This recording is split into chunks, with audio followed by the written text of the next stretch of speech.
नमस्कार दोस्तों, इस वीडियो में हम डिस्कस करेंगे पेगासस स्पाईवेयर के बारे में। अब सबसे पहले हम जान लेते हैं कि एक स्पाईवेयर क्या होता है। तो स्पाईवेयर बेसिकली एक मैलिशियस सॉफ्टवेयर होता है। मैलिशियस मतलब किसी गलत नीयत से किसी चीज़ का उपयोग किया जाए, जो कि डिज़ाइन होता है किसी भी इलेक्ट्रॉनिक डिवाइस में एंटर करके।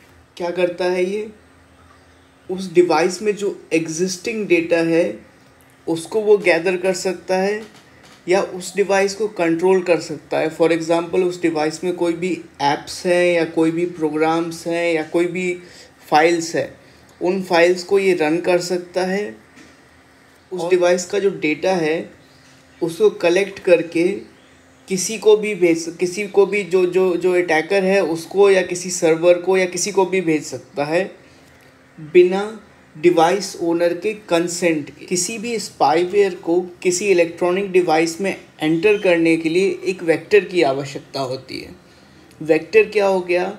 वेक्टर हो गया जैसे किसी ने आपको कोई ईमेल भेजा जो इसी पर्पस के लिए भेजा जाता है कि उस पे कोई लिंक है और उस लिंक पे आप क्लिक करेंगे तो वो जो स्पाईवेयर है वो आपके इलेक्ट्रॉनिक डिवाइस में इंस्टॉल हो जाएगा। तो पेगासस क्या है?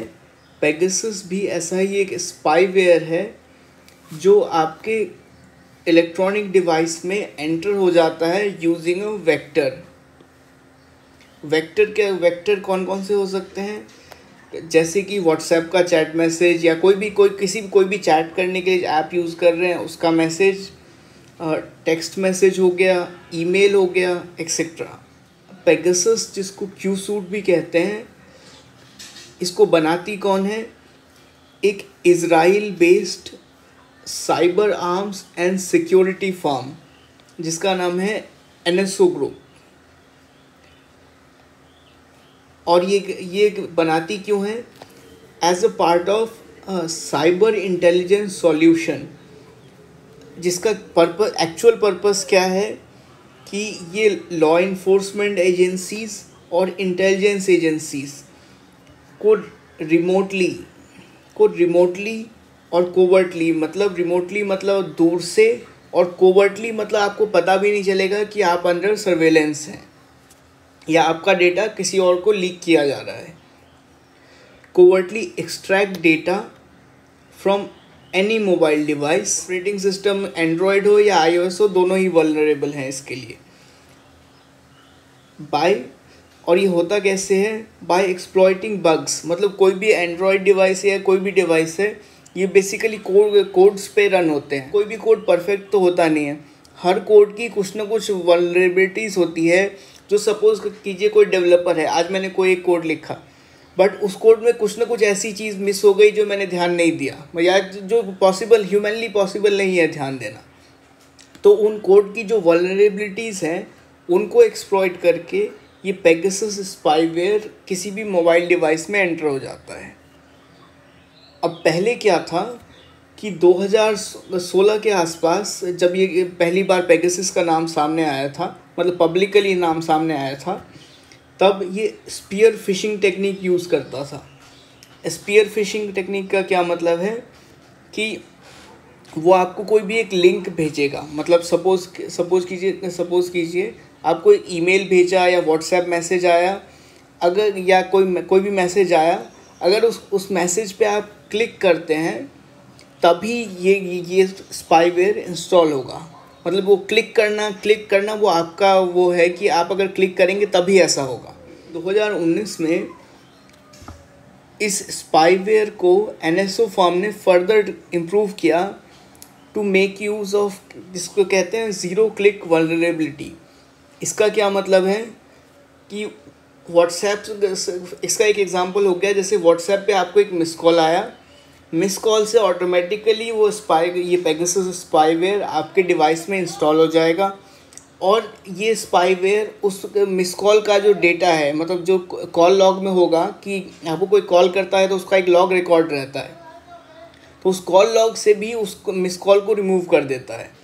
अब इसका टारगेट कौन हो सकता है? कोई भी पर्सन जो भी एक इलेक्ट्रॉनिक डिवाइस यूज़ करता है वो इसका टारगेट हो सकता है।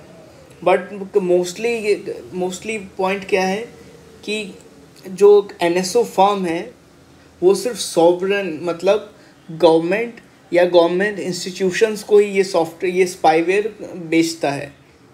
सही इस्तेमाल जो इस स्पाईवेयर का है वो है ऑर्गेनाइज्ड क्राइम को फाइट करने के लिए। ऑर्गेनाइज्ड क्राइम का क्या मतलब हो गया, जैसे हो गया ह्यूमन ट्रैफिकिंग, दूसरा हो गया ड्रग ट्रैफिक एक्सेट्रा, ये सारे बेसिकली ऑर्गेनाइज्ड क्राइम में आते हैं। दूसरा फिर इसका पर्पस हो गया टेररिज्म को फाइट करने के लिए। अब क्या है कि अगर ये आपके डिवाइस में इंस्टॉल हो गया तो ये कर क्या सकता है, तो बेसिकली आपके डिवाइस में इंस्टॉल होने के बाद ये कुछ भी कर सकता है। जैसे हो गया आपका मैसेज पढ़ सकता है, आपके चैट्स देख सकता है, आपकी फ़ोटोज़ देख सकता है, आपके वीडियोस देख सकता है, आपके जो भी डेटा है वो हर डेटा इसके लिए एक्सेसिबल है, सबसे पहली बात। दूसरी बात क्या है कि ये आपका माइक यूज़ ऑन कर सकता है, कैमरा ऑन कर सकता है आपके डिवाइस का बिना आपकी जानकारी के, और मतलब कोई भी ऐप चला सकता है। और फॉर दैट मैटर ये आपके डिवाइस में जो एक्चुअल रूट फाइल्स होती है, मतलब एंड्रॉयड का जो OS है उसकी जो रूट फाइल्स होती है, मतलब जो बेसिक कोड लिखा रहता है, उस कोड तक को चेंज कर सकता है ये। तो वर्चुअली अगर कहा जाए तो ये कुछ भी कर सकता है आपके डिवाइस में जो अटैकर चाहेगा। तो अगला सवाल आता है कि अपने को पता कैसे चलेगा कि हमारा इलेक्ट्रॉनिक डिवाइस कॉम्प्रोमाइज्ड है।